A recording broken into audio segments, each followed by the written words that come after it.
Selamat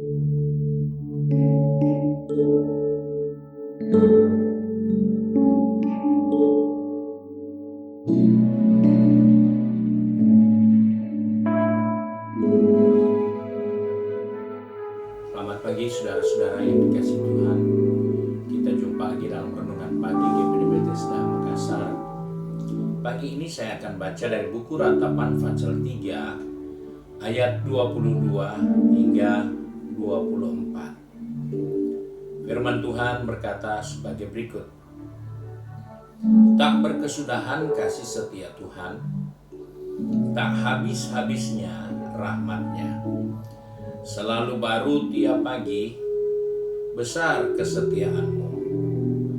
Tuhan adalah bagianku, kata jiwaku.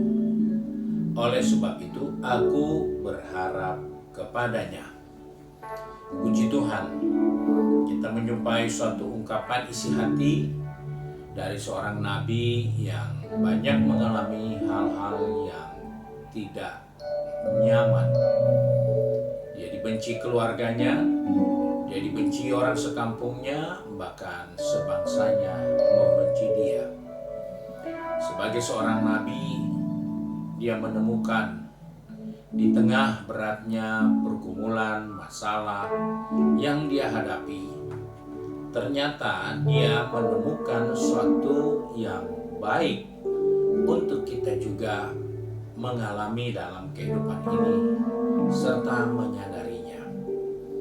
Dia katakan di sini, tak berkesudahan kasih setia Tuhan. Ini adalah suatu ungkapan yang menjadi kenyataan.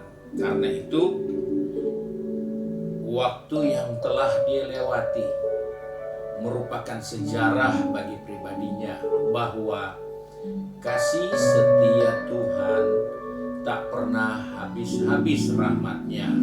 Selalu ada, selalu baru setiap hari.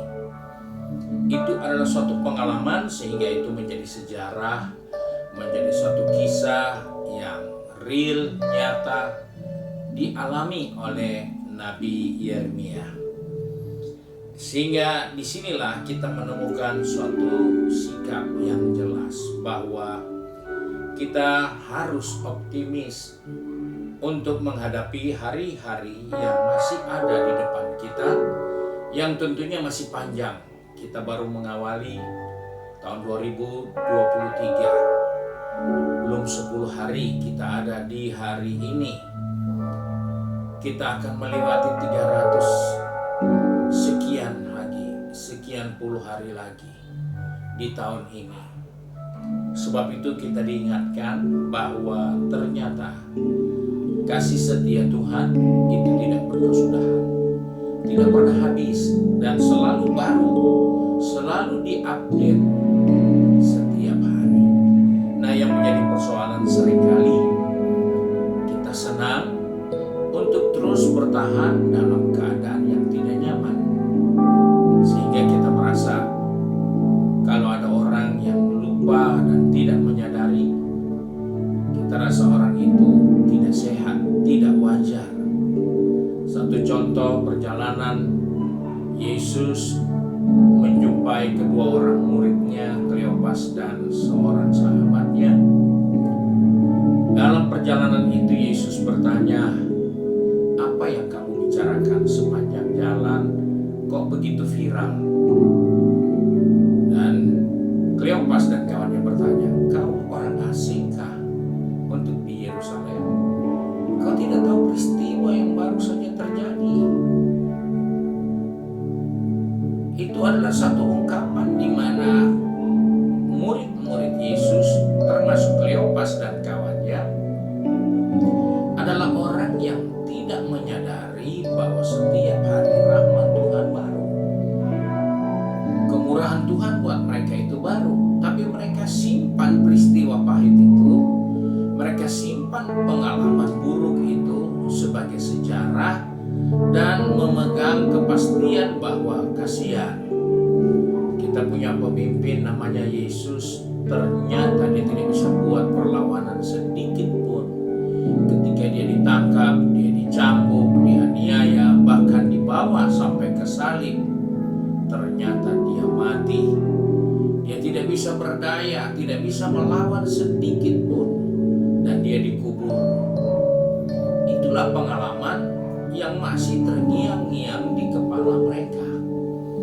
Itulah kondisi yang menjadi begitu viral sehingga mempengaruhi kehidupan murid-murid Yesus termasuk Kleopas dan kawannya. Mereka tidak sadar bahwa Tuhan punya rencana. Tuhan Yesus sendiri sudah berkata, "Aku akan bangkit pada hari yang ketiga." Tapi murid-muridnya tidak akan pernah mengingat itu, karena mereka melihat Yesus sama sekali tidak berdaya ketika ditangkap, dianiaya, diadili, dan kemudian dipaku di kayu salib sampai dia meninggal dunia. Itulah pengalaman-pengalaman yang seringkali kita jalani dalam hidup ini, sehingga itu menjadi sejarah, dan sejarah itu disebut sejarah yang kelam, sejarah yang tidak baik, karena kita kecewa, karena kita kehilangan, karena kita tidak punya kepastian lagi. Namun Yeremia ingatkan dalam buku ratapan ini, selalu baru, setiap hari baru rahmat-Nya dan tidak pernah habis. Kasih setia Tuhan tidak pernah berkesudahan, tak habis-habis rahmat-Nya, selalu baru tiap pagi. Besar kasih setia Tuhan. Pagi ini kalau kita bangun dan kita bisa ikuti renungan ini, ingatkan dirimu, ini bukan bacaan biasa, tapi inilah kasih setia Tuhan. Inilah kemurahan Tuhan, rahmat-Nya yang baru buat kita hari ini. Tinggalkan pengalaman kemarin, tinggalkan, lupakan hal yang tidak nyaman yang terjadi kemarin, karena hari ini Tuhan buat yang baru untuk kita. Hari ini Tuhan mau melakukan yang baru untuk kita.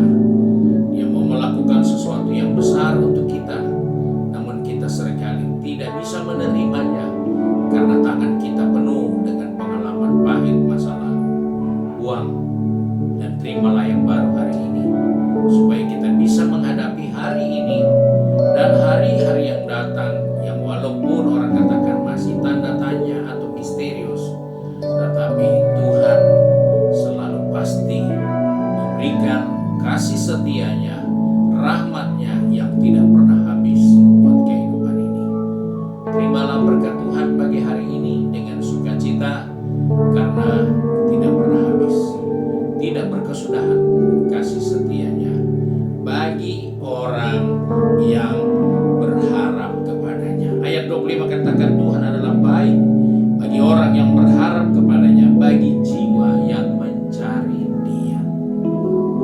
Mari hari ini kita awali kegiatan kita dan semua apa yang kita akan kerjakan dengan cara mencari Tuhan, karena Dia baik bagi semua orang yang berharap kepadanya. Tuhan berkati saudara, dan mari kita satu dalam doa.